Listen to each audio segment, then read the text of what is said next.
एक वक्त था जब शेयर बाजार में एंट्री लेना सिर्फ बड़े बड़े इन्वेस्टर्स का खेल माना जाता था, लेकिन आज हाल ये है कि इंडिया में डीमैट अकाउंट्स की गिनती 20 करोड़ के पार पहुंच चुकी है। यानी इतने कि बांग्लादेश, रूस, मैक्सिको और जापान जैसे पूरे देशों की आबादी को भी पीछे छोड़ दिया है। ये सिर्फ एक आंकड़ा नहीं, बल्कि ये इस बात का सबूत है कि भारत में फाइनेंशियल अवेयरनेस और इन्वेस्टमेंट कल्चर कितनी तेजी से फैल रहा है। डीमैट अकाउंट यानी डीमैटेरियलाइज्ड अकाउंट्स, एक ऐसा डिजिटल अकाउंट जिसमें आप अपने शेयर, म्यूचुअल फंड्स, बॉन्ड्स और दूसरी सिक्योरिटीज इलेक्ट्रॉनिक फॉर्म में रखते हैं। पहले के जमाने में शेयर सर्टिफिकेट पेपर पर मिलते थे, लेकिन अब सब कुछ ऑनलाइन है, सेफ, सिंपल और फास्ट। इंडिया में ये ट्रेंड 90s के लास्ट में शुरू हुआ था, लेकिन असली बूम आया पिछले कुछ सालों में, जब स्मार्टफोन, इंटरनेट और डिजिटल पेमेंट्स ने हर किसी को शेयर मार्केट की दुनिया से जोड़ दिया।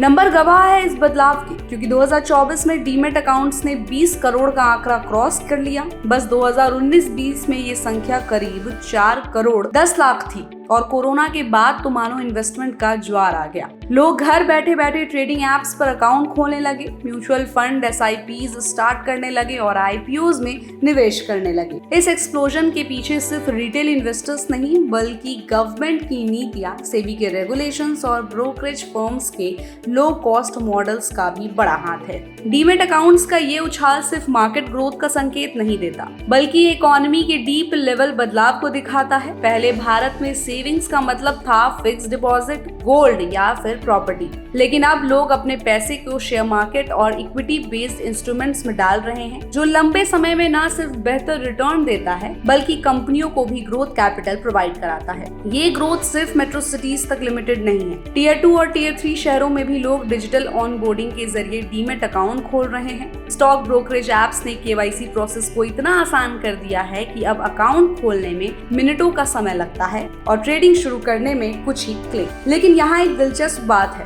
भले ही 20 करोड़ डीमैट अकाउंट्स हो गए हैं, असल में एक्टिव इन्वेस्टर्स के नंबर्स इससे काफी कम हैं। कई लोगों के पास एक से ज्यादा अकाउंट्स हैं, कुछ अकाउंट्स लंबे समय से डोरमेंट हैं और कुछ लोग सिर्फ IPO में निवेश करने के बाद अकाउंट यूज ही नहीं करते। फिर भी ये आंकड़ा बताता है कि पोटेंशियल कितना बड़ा है। डीमैट अकाउंट्स की इस ग्रोथ का इम्पैक्ट इकोनॉमी पर साफ दिखता है। जैसे जैसे रिटेल इन्वेस्टर्स की भागीदारी बढ़ी है, वैसे वैसे मार्केट में लिक्विडिटी बढ़ी है। कंपनियों को IPO के जरिए सस्ते और तेज फंड्स मिलने लगे हैं और मिड कैप और स्मॉल कैप कंपनियों को भी ग्रोथ का मौका मिला है। सेबी और दूसरे रेगुलेटरी बॉडीज लगातार इस सेक्टर को ट्रांसपेरेंट और इन्वेस्टर फ्रेंडली बनाने की कोशिश कर रही हैं। वहीं ब्रोकरेज इंडस्ट्री में कंपटीशन ने कस्टमर को फायदा पहुंचाया है। Zero brokerage, innovative mobile apps और एजुकेशनल कंटेंट ने नए नए इन्वेस्टर्स को अट्रैक्ट किया है। अब सवाल ये है कि आने वाले सालों में ये ट्रेंड कहां जाएगा।